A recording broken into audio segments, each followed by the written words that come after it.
Hello and welcome to another edition of UFO Video Addicts. Let me give you a preview of what I got coming up in this video. The first is a strange light coming out of a Mexican volcano. Also have this video from Scott Waring where he catches something coming out of the sun. And this video is about this MiG, a Russian MiG that chased this giant cylinder-like UFO. And, this was supposed to be a video about this dude that caught a video of this strange creature. It looked like an alligator, but it definitely didn't swim like an alligator, and got taken down. But you know what? I did get a recording of it, so I'm going to edit that into this spot.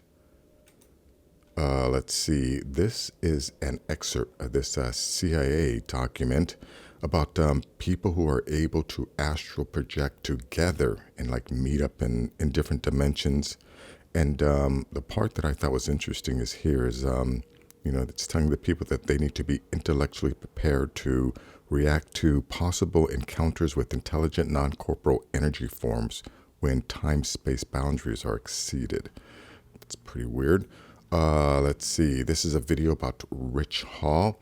And in this video, he was able to locate a member of a NATO team that would go to UFO crash sites. And, he talks about the guy, he has medical conditions now. I think it was a result of, being in close proximity to these UFOs. In that video, he talks about the Yanks are in charge or something to that effect, and I thought that, is that the reason why the U.S. military has so many bases all over the planet so that, they're the ones that could get to these UFO crash sites as soon as possible? Oh, let's see. This is a video about this basalt rock that was, obviously machine cut, but it's super old. Also have this video about this other hominid species that coexisted with Homo sapiens and Neanderthals called the Denisovans. And last is this article about this 12,000-year-old tunnel system that stretches from Scotland to Turkey. So anyways, let's go to this first video here. Check this out. Found this amazing live stream footage. An awesome bright light was caught on the live stream of webcams de Mexico on January 24, 2017. It is unclear whether it is a helicopter leaving the site of the volcano flying towards the camera or a UFO that leaves the volcano. This live cam recording apparent shows the object that suddenly emits a bright light, then it flies upwards until it disappears. What do you think? I definitely don't think it's a helicopter. Let's see. Anyways, link to that will be in the description. And this is from Scott Waring on his UFO Sightings Daily site. He says that this is like a giant UFO that comes shooting out of the sun. But I'm not too sure. I think it may be just like maybe a solar ejection or a digital anomaly or something. Possible. Anyways, check this out. 4 times bigger than Earth and maybe 6 times bigger than Earth.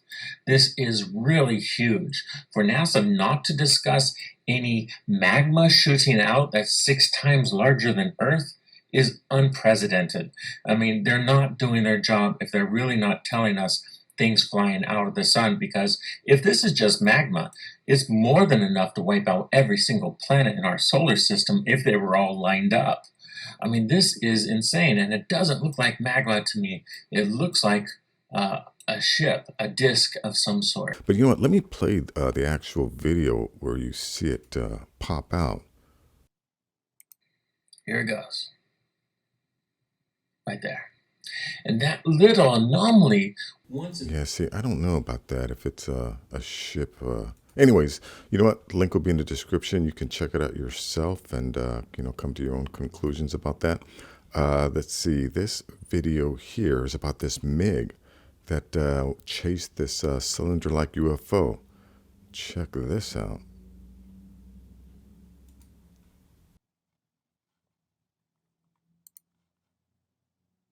Visible here is a large cylindrical-shaped object, and as the Russian planes close in, the UFO suddenly picks up speed and disappears.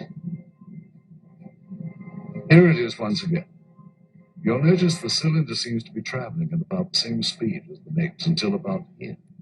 And then it seems to increase its speed, which, according to pilots, must have reached at least Mach 3 in about 10 seconds. A lot of this footage was declassified after the Soviet military failed to identify the object seen here. This one shows an interception attempt by MiG pilots. There were many cylindrical object interceptions that were reported and investigated. We were interested in the high-speed potential of this object. The size of this one is estimated to be about twice the size of a MiG. Look at that thing. So, you know, as many times as this thing has been photographed, I mean, these has got to be one of the craft being used by our underwater neighbors. And, you know, all these people that keep trying to, you know, say this stuff is the Russians or the Chinese. No, the Russians and the Chinese are also in this cat and mouse game with these crafts, just like our Navy. Anyways, link will be in the description. Anyways, check this one out. I found this on Reddit. So, you know, I'm going to go ahead and play this whole thing because videos like this do not last.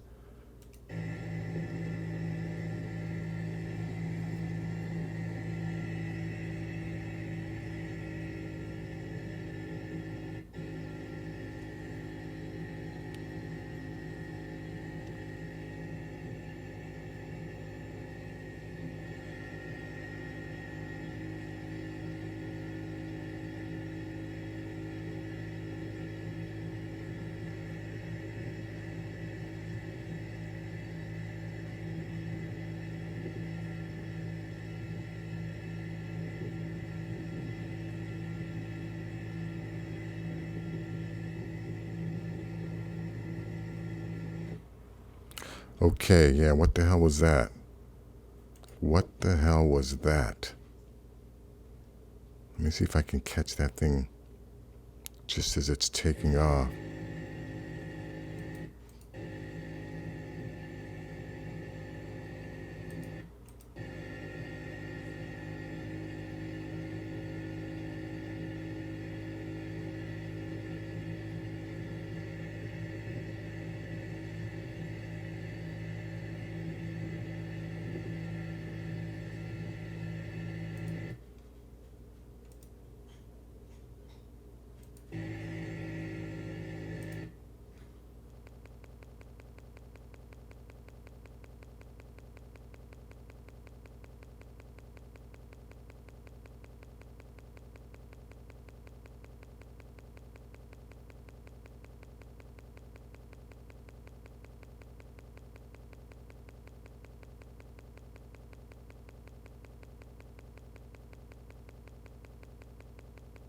And this is a strange document here.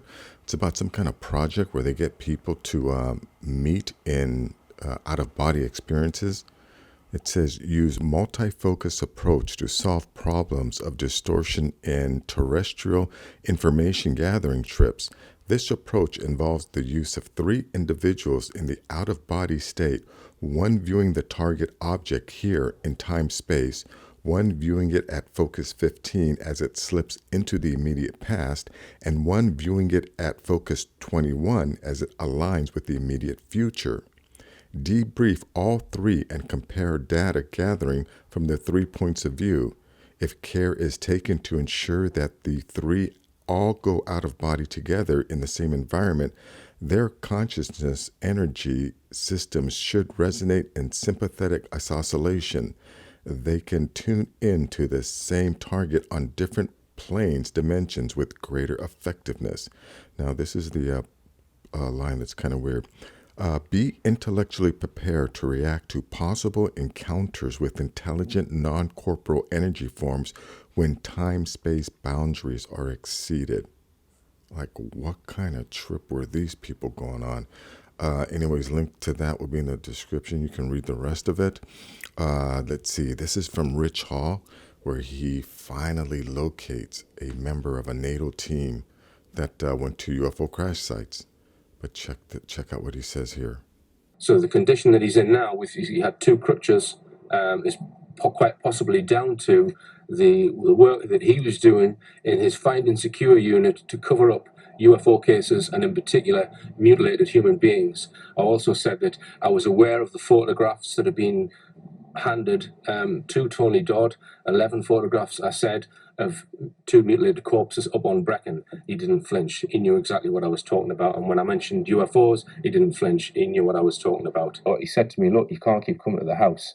He said to us, right, if you drive down there in this particular car park, he says, wait for me there. I'll be 20 minutes. So I waited. He showed up, and then he said, right, follow me in the car. He drove about a mile to a place which is safe, that no one can hear us speaking. We got out the car.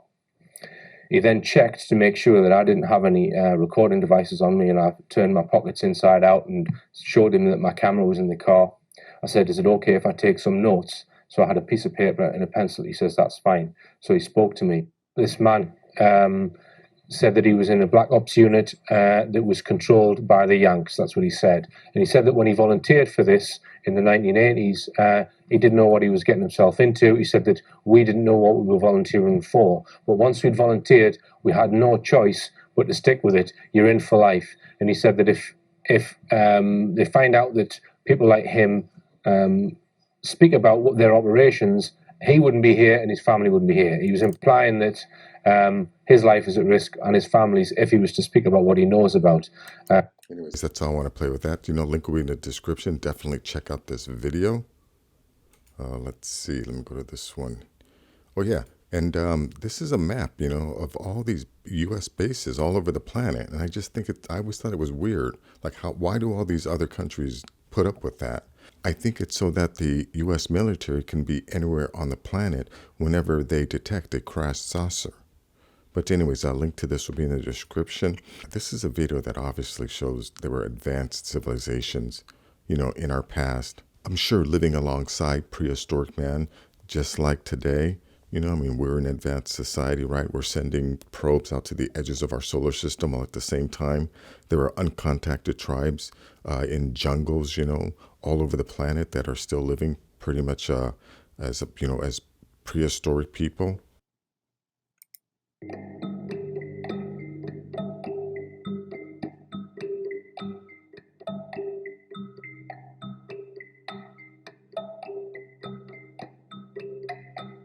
Yeah, look at those cuts. The only way you can do that is with a machine. So obviously several, 1,000 years ago, somebody had a machine that was making these cuts. It's ridiculous to think that, they did it by hand or using copper or some other soft metal. Yeah, this is basalt. Anyways, link to this will be in the description. And let's see, this is a video about this, another species of hominids that lived alongside Neanderthals and Homo sapiens sapiens. But anyways, check this out. History, and we need to have imagination and an open mind when we examine evidence to avoid being stuck in orthodoxy. A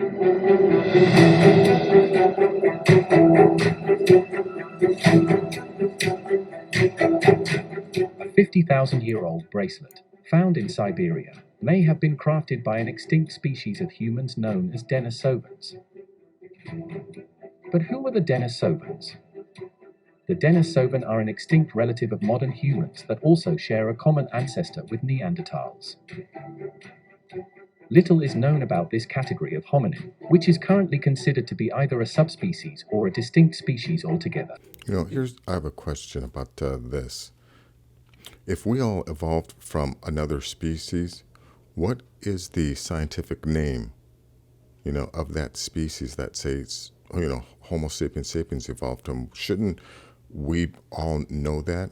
Shouldn't we be taught that? Because I know I don't. I know people have told me that, it's Homo habilis or Homo erectus or, any of those other previous hominid species that is in the fossil record. But we don't have any of their markers in our DNA. We are Homo sapiens sapiens. We are a completely different species.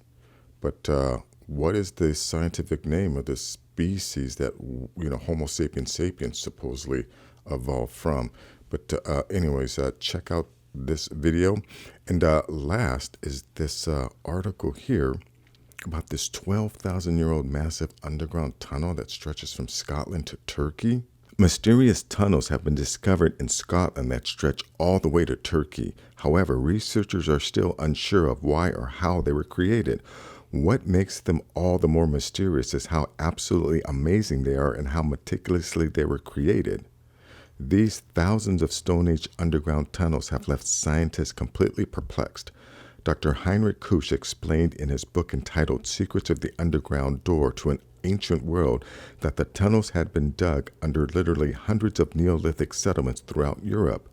The mere fact that they had survived for over 12,000 years proves that the original tunnels must have been all the more massive. Yeah, look at the way this rock was cut. This isn't done by hand. This is done by some kind of tool that could melt this rock like this. So again, this is more evidence, that there must have been some advanced species that, maybe came here from another planet, and they had the tools and necessary skills and knowledge to create these things. And maybe they used these tunnels in order to protect themselves from these guys. Anyways, link to this will be in the description. That's going to be it for this video. If you like things like this, please give this video a thumbs up. Please share this video. And if you're new to the channel, please subscribe. I have more things like this.